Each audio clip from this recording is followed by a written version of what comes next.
Good morning students, कैसे हो आप लोग। चलो आज हम लोग 9वां पाठ पढ़ेंगे। 9वें पाठ का नाम है रज्जब चाचा। बहुत आसान पाठ है। आप लोगों को सब पहले ही मैं हमेशा कहती हूँ कि आप सबसे पहले एक बार पाठ की अच्छे से रीडिंग कर लेंगे तो आपको पाठ अच्छे से समझ में आ जाएगा। तो सबसे पहले आप पाठ को अच्छे से पढ़िए। पाठ अच्छे से आप पढ़ेंगे तो आपको ये जो कहानी है रज्जब चाचा वो अच्छे से समझ में आ जाएगी। उसके बाद आप वीडियो देख लीजिए, आपको कोई डाउट नहीं रहेगा। ओके, ठीक है। चलो अभी हम लोग पाठ पढ़ते हैं। पाठ का नाम है रज्जब चाचा। जैसे मैंने आपको बताया, हम लोग पाठ पढ़ेंगे। पाठ का नाम है रज्जब चाचा। इसके लेखक हैं व्यथित हृदय। व्यथित हृदय जी प्रसिद्ध कथाकार के रूप में माने जाते हैं। कथाकार है, कहानियाँ लिखते हैं। आपकी जो कहानियाँ हैं ज्ञानवर्धक हैं, शिक्षाप्रद होने के साथ साथ अत्यंत रोचक भी हैं।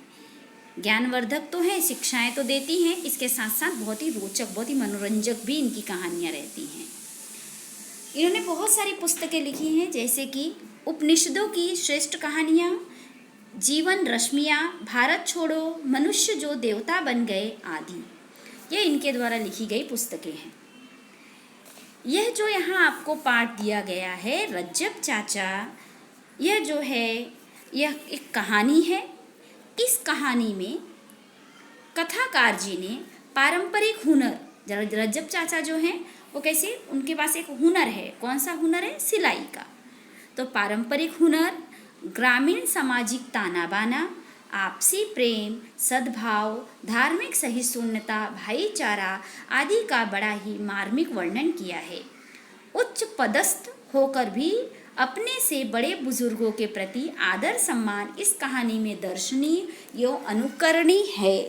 देखिए, बहुत अच्छी बात कही गई है। हम कितने भी ऊंचे ओहदे पे चले जाएं, कितने भी ऊंचे पद पर चले जाएं, लेकिन हमें यह बात हमेशा याद रखनी चाहिए कि हमें अपने बड़े बुजुर्गों का आदर सम्मान करना है, क्योंकि जो हमारे बड़े बुजुर्ग हैं हम उनसे कभी बड़े नहीं हो सकते हैं। उनका आशीर्वाद हमारे साथ रहता है, शायद इसीलिए हम इतने ऊंचे पद पे जाते हैं। इसलिए हमें सदा उनका मान सम्मान करना चाहिए। चलो अभी हम लोग कहानी देखते हैं। क्या कहानी है? रज्जब चाचा। रज्जब चाचा देखिए, गांव का जो एक गांव के कोने में रज्जब चाचा का मकान है और वे वहीं पर सुबह शाम दोपहर बैठकर, अपने बरामदे में बैठकर कपड़े सिलने का काम करते हैं। बहुत ही मेहनती हैं रज्जब चाचा। यदि कोई उनसे कहता है कि भाई आराम कर लो तो कहते हैं कि नहीं नहीं, विश्राम करने के लिए ज़िंदगी थोड़ी ना है, काम करने के लिए है। रज्जब चाचा जो हैं वो 7-8 गाँव के बीच में एक अकेले व्यक्ति हैं जो सिलाई का काम करते हैं। इसीलिए शादी विवाह जब रहता है, तीज त्यौहार रहता है, उनके पास बहुत काम आ जाता है और इतना काम उनके पास रहता है, ऐसा लगता है उनको दम मारने की फुर्सत भी नहीं है। वे और उनका परिवार पूरे साथ एक साथ मिलजुल कर काम करते हैं और सबका निपट जाता है। शादी विवाह में रज्जब चाचा को लोग बहुत ही मान सम्मान से बुलाते हैं और रज्जब चाचा से ही जोड़ा जामा अर्थात शादी के समय दूल्हा जो सूट वगैरह पहनता है उसको जोड़ा जामा कहते हैं। तो जोड़ा जामा तो सिलवाते ही हैं, लेकिन साथ साथ में जोड़ा जामा पहनाने के लिए भी, दूल्हे को पहनाने के लिए भी रज्जब चाचा को बुलाते हैं। और इतना लोगों का इतना प्रेम है कि यदि रज्जब चाचा न जाएं तो उनके प्रेमी जन जो हैं बुरा मान जाते हैं और फिर उन्हें उलाहना देते हैं। और जब रज्जब चाचा जोड़ा जामा पहनाने के लिए यदि समझो चले जाते हैं तो उन्हें उसमें कभी घाटा नहीं होता, क्योंकि लोग उन्हें इतना नेग दे देते हैं, इतना नेग में इतना रकम दे देते हैं कि उनके लिए वो जो उनकी पारिश्रमिक रहती है, उनका मेहनताना रहता है, उससे अधिक ही उन्हें मिल जाता है।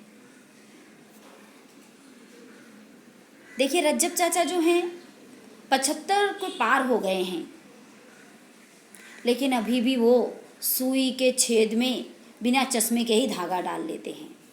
लंबा अंगरखा पहनते हैं, उनकी विशेषता है देखो, लंबा अंगरखा पहनते हैं, कुर्ता पहनते हैं, सिर पर सादी टोपी लगाते हैं, और जब घर पर रहते हैं तो पैरों में लकड़ी की चट्टी पहनते हैं, लकड़ी की जो चप्पलें वगैरह रहती हैं वैसे पहने रहते हैं, और कहीं जाना वाना रहता है तो पैरों में मोटे चमड़े के चप्पल डाल लेते हैं। रज्जब चाचा आज से नहीं, बहुत सालों से उस गांव में सिलाई का काम कर रहे हैं। वे अपने घर के बरामदे में बैठकर कपड़े सीते चले जा रहे हैं। युग बदल गया, अर्थात धीरे धीरे युग परिवर्तन होता है, जमाने के साथ लोग बदलते जाते हैं। धरती के लोग जो हैं चांद तक चले गए, लेकिन रज्जब चाचा के मशीन में कोई परिवर्तन नहीं हुआ। उनकी वो जो छोटी सी मशीन है जो उन्हें बचपन में थी, आज भी उनके पास है। रज्जब चाचा जो हैं बहुत ही अच्छे व्यक्ति हैं। यदि कभी वह उसी मशीन का उपयोग करते हैं, समझो कभी वह मशीन बिगड़ जाती है, तो रज्जब चाचा क्या करते हैं, अपने हाथों से उसे ठीक भी कर लेते हैं। वे कहते हैं इस मशीन से उन्हें बड़ा लगाव है, इसके साथ रहते हुए अपनी ज़िंदगी के उतार चढ़ाव देखे हुए हैं, इसलिए वो उस मशीन को अपने पास ही रखना चाहते हैं। वो उनका आपसी प्रेम है, उनका लगाव है। देखिए हमें भी कभी कभी अपनी कोई ऐसी वस्तु रहती है जिससे हमें लगाव हो जाता है, और वो कितनी भी ख़राब हो जाए, कुछ भी हो जाए, हमें ऐसा लगता है कि मुझे इसको अपने पास ही रखना चाहिए। ऐसे ही रज्जब चाचा हैं, उन्हें अपने मशीन से बहुत ही लगाव है, बहुत ही प्रेम है, क्योंकि वो बचपन से ही उनके साथ रही है। तो यदि कभी ख़राब भी हो जाती, बिगड़ भी जाती है, तो उसको बना लेते हैं और अपने पास ही रखते हैं। रज्जब चाचा का घर जो है अपने गाँव में अपने मजहब का अकेला घर है, मतलब उस धर्म के और कोई भी उस गांव में नहीं है। लेकिन रज्जब चाचा जो हैं कभी भी अपने आप को अकेलापन उनको ऐसा नहीं लगता है कि मैं अकेले ही इस गांव में, अकेले हमारे धर्म का कोई नहीं है, ऐसा नहीं लगता है। क्यों? क्योंकि वे पूरे गांव को, पूरे कुनबे को और सारे गांव के धर्म को अपना मजहब मानते हैं।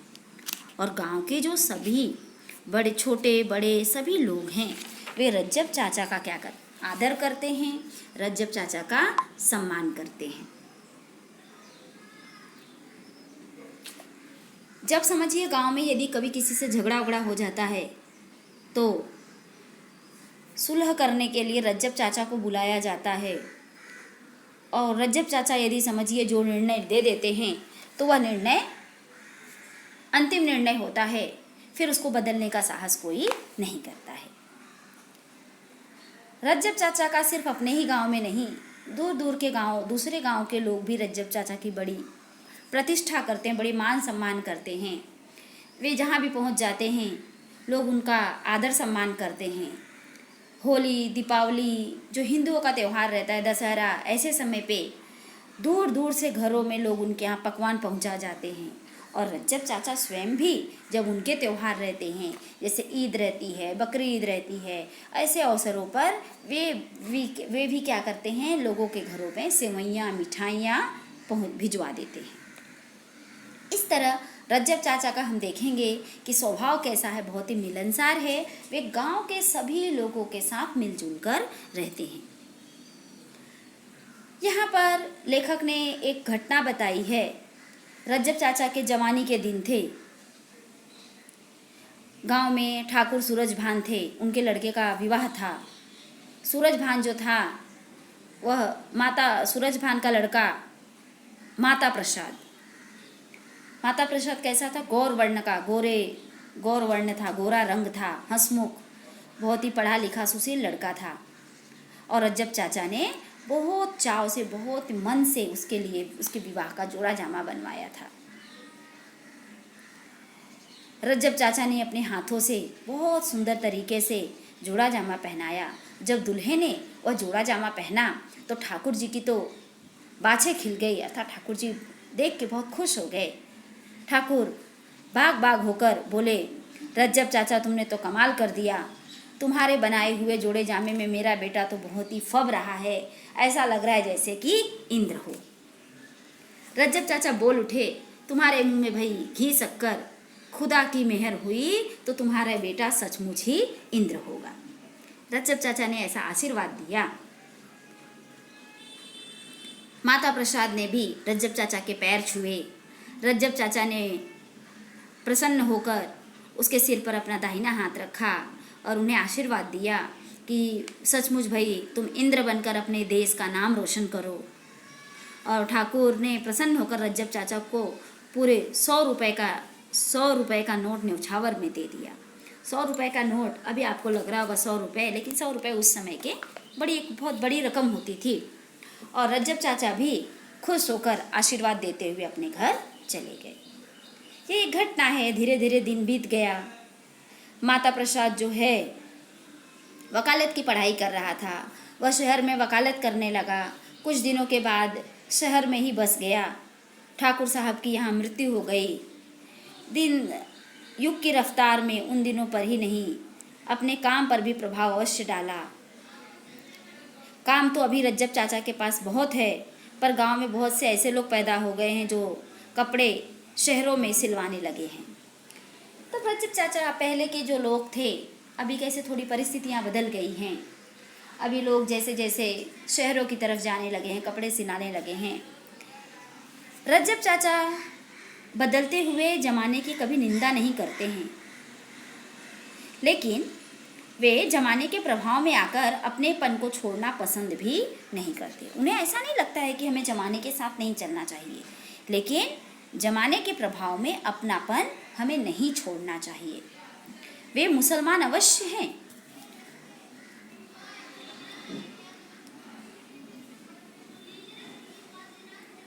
अवश्य हैं, पर वे किसी को अलग नहीं मानते हैं। उनका कहना है कि हिंदू, मुस्लिम, सिख, ईसाई सभी क्या हैं? धरती की देन है। खुदा ने सिर्फ इंसान पैदा किया है। हमने क्या किया है? धर्म तो हमने बनाया, इंसानों ने धर्म बनाया है। इसीलिए रज्जब चाचा धर्मों में ज़्यादा विश्वास नहीं करते हैं। अभी देखिए, यहाँ पर अगहन पौष का दिन है। रज्जब चाचा की पोती है, उसका विवाह है और रज्जब चाचा की इच्छा है कि यह विवाह बहुत धूमधाम से करना चाहते हैं। उनका ख्याल था कि शायद वे किसी और के विवाह को न देख सके। उन्हें लगता है कि पोती का विवाह अच्छे से कर दूं, देख लूं, शायद और कोई विवाह देख पाऊं न देख पाऊं। इसीलिए वे चाहते हैं कि मेरे मन की जो इच्छा है मैं सारी इच्छाओं को पूरा कर लूं। दोपहर का समय था। रज्जब चाचा अपनी पोती के लिए गहने बन खरीदने के लिए शहर जा रहे थे। गांव से होकर शहर तक बस जाती थी, पर रज्जब चाचा पैदल ही जा रहे थे। वे पैदल के आदी थे। शहर में केवल 7-8 किमी के फासले पर था, थोड़े 7-8 किलोमीटर की दूरी पर था। बस तो जाती थी, लेकिन रज्जब चाचा को पैदल जाना अच्छा लगता था। वे कहते मैं पैदल ही चले जाऊंगा। रज्जब चाचा शहर के पास पहुंचते हैं तो एक विद्यालय के पास बहुत भीड़ रहती है। भीड़ देखकर रुक जाते हैं। उन्होंने जब लोगों से पूछा कि भाई ये भीड़ क्यों है, तो लोगों ने बताया कि भाई शिक्षा मंत्री जी आ रहे हैं। यह भीड़ उन्हीं के स्वागत करने के लिए एकत्रित हुई है, जमा हुई है। पर रज्जब चाचा को शिक्षा मंत्री से क्या लेना देना। वे उस भीड़ भाड़ की ओर देखते हुए शहर की ओर चल पड़े। उन्हें क्या करना है? शिक्षा मंत्री आ रहे हैं, क्या करना है? जैसे ही वो शहर की ओर मुड़े, एक दनदनाती हुई कार आ पहुंची। रज्जब चाचा ने कोशिश की कि वे रास्ता छोड़ दें, हट जाएं रास्ते से और उस गाड़ी को रास्ता दे दें, लेकिन रज्जब चाचा जो हैं बूढ़े हो गए हैं। उन्हें कुछ क्षण लगा कुछ और कार को रुक जाना पड़ा। पहरा जो दे रहा था सिपाही, वो दौड़ कर आता है, रज्जब चाचा को डांट लगाता है और उन्हें पटरी पर कर दिया। उन्हें हाथ से खींचकर साइड में कर देता है, किनारे खड़ा कर देता है। कार चली पर फिर रुक गई।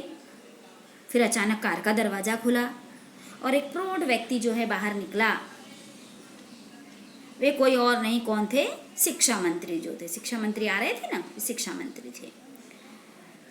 वे क्या करते हैं, गाड़ी से उतरते हैं और किसी को अवसर न देकर शीघ्र ही दौड़कर रज्जब चाचा के पास पहुंच जाते हैं। थोड़ा दूर रह जाता है तब पुकारते हैं, अरे रज्जब चाचा, रज्जब चाचा। रज्जब चाचा जब तक कुछ कहें, मंत्री महोदय क्या करते हैं, दौड़ कर आते हैं और रज्जब चाचा के पैर छू लेते हैं। रज्जब चाचा बिना पहचाने हुए ही अपने दोनों हाथों से उन्हें पकड़कर सीने से लगा लिया।